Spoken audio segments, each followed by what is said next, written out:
Hello YouTube. I just wanted to show you a few tips on how to roll paint on a wall. So basically, we have our metal pan here, and I just have a disposable plastic liner, so it's easier to kind of just throw away during cleanup. I have the paint already inside. It's a nice yellow, and the roller that I use has like at the big box stores, they have like a good, better, best. So I just use a better type matte roller. Just a few quick techniques. The rolling the paint onto the roller is pretty self-explanatory. Just kind of roll it 3 or 4 times in a quarter turn. And then I usually just let the excess drain out so you don't get a bunch of blobs on the wall. And then I'll rotate it around. So some people think that you kind of roll it like you vacuum a carpet. You kind of go up and down in a line formation, but then sometimes what will happen is when you get light, once it dries, you'll get light, and then you'll have like a railroad looking paint. So what I generally do is I'll roll it and then I'll make a W shape.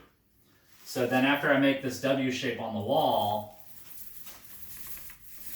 then I'll go back and fan the paint.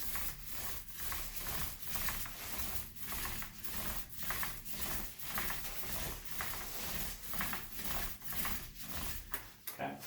So when you're fanning the paint, sometimes if you put a lot of pressure on the roller, you'll start seeing a line start forming. So for example here, this line here, and then this line here. So the line is forming because you're putting a lot of pressure on your roller.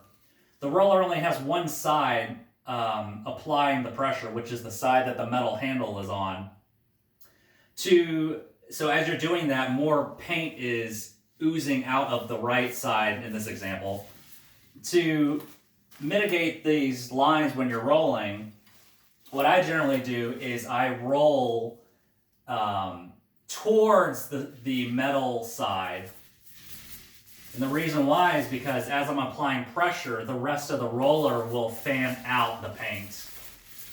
And then if I need to come back, I just flip the roller and come back this way.